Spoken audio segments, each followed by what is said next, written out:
Salut les amis, j'espère que vous allez bien. Pour ma part, je vais très bien. La France n'a pas d'amis.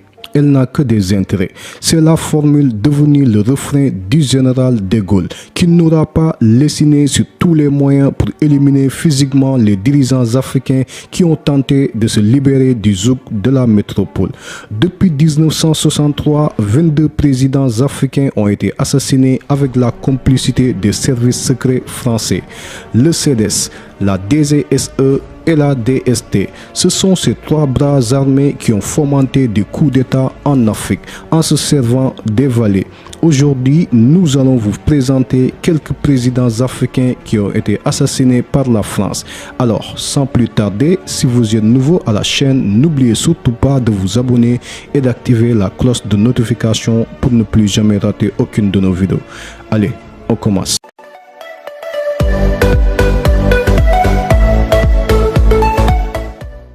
Les crimes commis par les dirigeants français sont bien connus et consignés dans les livres écrits par les historiens, chercheurs et les documentaires réalisés par des journalistes courageux. Répartition des rôles. Le service de documentation extérieure et de contre-espionnage, le CDS, est chargé de la désinformation. La DGSE est le principal service secret vers l'étranger qui a en charge le contrôle des gouverneurs à la peau noire. La DST, direction de la sécurité du territoire, qui est supposée avoir son rayon d'action à l'intérieur de la France, agit aussi en Afrique. D'abord parce qu'il s'agit de protéger la France des dangers de l'immigration. Ensuite, la DST, qui est une police politique, fait la coopération avec l'ensemble des polices politiques de tous les dictateurs du monde. Après la DGSE, la DST et le CDS, il y a la direction de renseignement militaire, le poisson pilote de l'armée qui fait la propagande de la France lors des conflits en Afrique.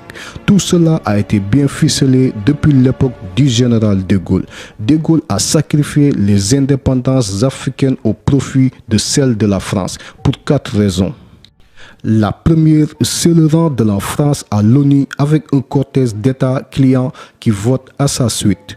La deuxième, c'est l'accès aux matières premières stratégiques, dont le pétrole, l'uranium, l'or, le bois, le cacao, etc.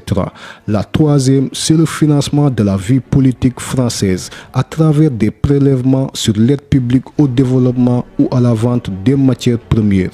La quatrième, c'est le rôle de la France comme sous-traitant des États-Unis auprès des pays d'Afrique. Donc, pour ces 4 raisons, la France a mis en œuvre un système qui maintient ses anciennes colonies sous dépendance. Voilà les raisons pour lesquelles le sang continue à couler sur le continent noir.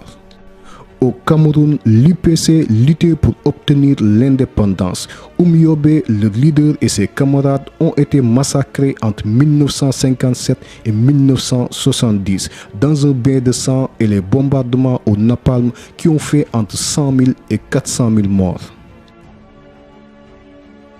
Au Togo, 3 ans à peine après la proclamation de l'indépendance, Sylvanus Olympio, le premier président démocratiquement élu, est assassiné le 13 janvier 1963 par le sergent Étienne Ayadema à la tête d'une clique d'anciens soldats après la guerre du Vietnam.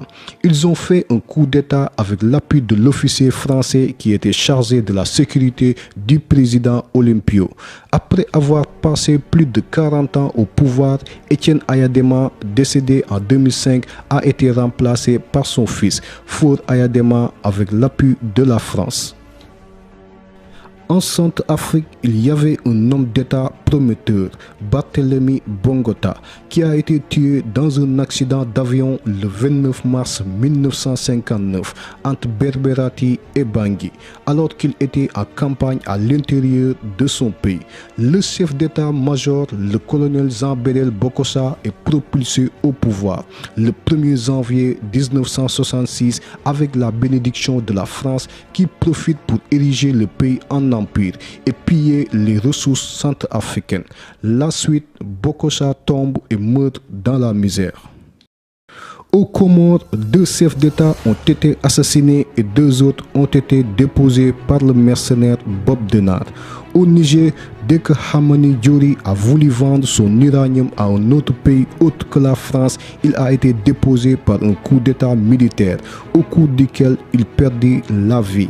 Toujours des plans d'ombre sur la longue liste des présidents africains qui ont été cruellement assassinés étant au pouvoir depuis 1963 et dont voici les noms.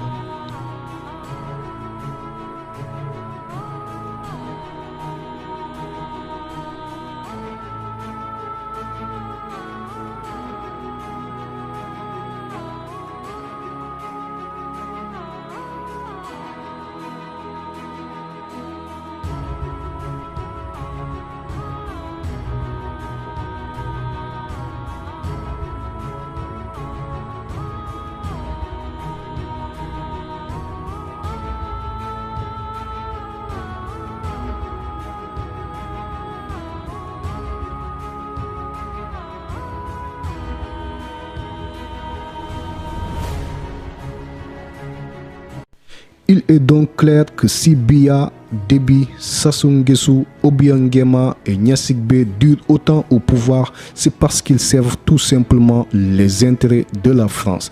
N'est-ce pas la France qui a ramené Denis Sassou Nguesso au pouvoir au Congo? Idriss Déby n'a-t-il pas avoué qu'il voulait quitter le pouvoir, mais a été contraint de réviser la Constitution à la demande de la France pour continuer à servir? Paul Biya ne s'est-il pas vanté être le meilleur élève de la France? Ouattara et Condé ne sont-ils pas arrivés au pouvoir grâce à la France?